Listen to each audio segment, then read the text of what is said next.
So, thanks for coming. Come in closer. I don't have that loud of a voice. We're pretty quiet. I'm Doug. I'm Mike. If you have any questions, please ask. I don't really know what you guys want to know. We're not so comfortable doing this, so. I'm trying to think where to begin. Well, our work has always been about bringing multiple pieces, multiple individual units together and creating something larger out of it. And that's a recognition of that's the way, everything works in the world. And, from who you yourself are, it's all those moments that make up your life and your life alone.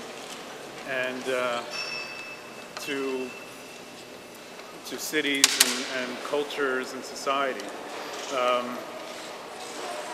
This piece more specifically is about how that goes throughout time and continues beyond where we are today. We're not sure where the piece came from. It came a couple years ago while we were in the middle of working on the MTA South Ferry project, and one of the pieces there is a map of the island of Manhattan. The map is both a topographical map that we found from 1640, so you see the island the way it was the before natural island. It was a city. And then we overlaid with that topographical map contemporary street view. And it just got us thinking about how this is just a moment in a growth and a continuation. It's still the same island, but it's an entirely new one. And that, that's the way we all are. We're completely new people from what we were when we were children. And, when I look back at 20 years ago, I feel like a completely new person, but I'm still undeniably the same person. And that's the idea here. This is all these, it's 2,000 bamboo poles that are tied together. They're all catalysts. It's also the people building. Yeah, and the people, yes. It's very, the medium really is the time, the bamboo, the rope, and the people. And as this, this took 10 weeks to do. And the first 3 weeks were really a lot of experimentation, trying to figure out how to create this network and go higher.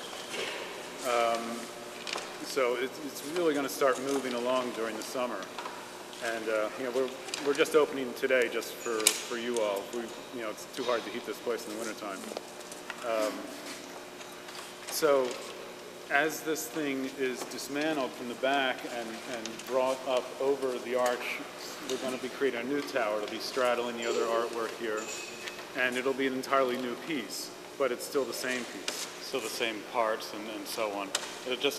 We're going to take apart as much as we can, feed it through, and there'll be some remains there. It's sort of like the memories and, who you used to be, in a sense, or, what our culture used to be. It's always about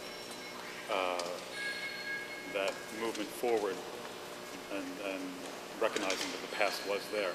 So what will happen is it'll, comes over and lands here. It'll swallow, go right across that globe sculpture, which is really where you're only seeing part of it. We're just putting it back together again.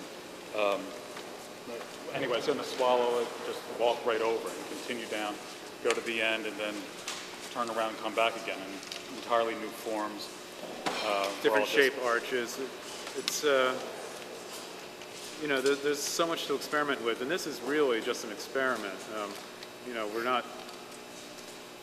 We're still developing the ideas, the shapes, the volumes.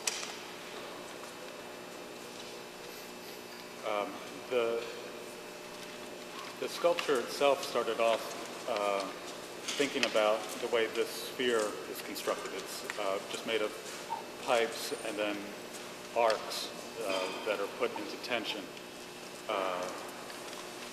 The original idea was to make this Big Bamboo thing out of pipes and just have a sort of this tinker toy set that we built to make the globe, and we quickly realized that just doesn't have the life that bamboo has and the flexibility. Besides, it's much lighter and so on.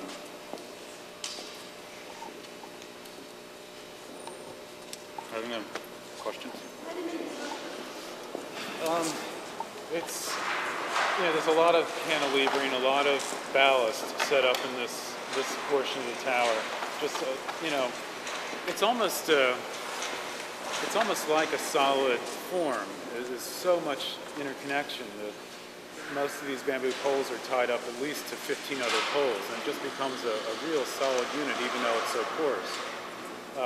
But there's a lot of weight, a lot of doubled up poles that dive in deep into the quite a ways into the probably 40 feet back. The idea is that it reaches out and continues down until it can't. We didn't. Yeah, exactly. We were very busy this fall. Besides being afraid of heights, so. How do you work the leading edge? In other words, as you progress, is that a spontaneous moment as you look at it and suggest where the next pieces go, or is it worked out prior? And is that what the two of you do? Well, some of both. I mean, the question is about how does the leading edge work? I mean, the way it physically starts is tripods, just like a teepee or something. And then you start building cross pieces, and it just becomes a organic form. You just build onto each new piece. Each piece in itself is a catalyst. It affects what happens after that. Just like we all are catalysts in our society and our history. We all make a difference and combine to build something. That's what happens with this. It just keeps moving forward, and there's really no leading edge. It's always just constant. Many different leading edges. Yeah, it's up and out. Well, we talk to these guys. We'd meet with them. Sometimes daily, sometimes weekly, sometimes every 2 weeks. I mean, it all depended on what was going on. And we define, like, we want to see it more sweeping. If you could see it from the side, I mean, even another element to this is the photographic aspect, and we're photographing it with an array of perspectives going up the wall, and then we knit the whole thing together, and you can see the form. The form right now is very much these waves. It's almost like an ocean. It dives down the middle, comes up, and then splashes down to where we are here. So we're telling these guys what shapes we want to do and leave it to them. They're incredibly creative and wonderful. These guys have been so fantastic. It's really thrilling.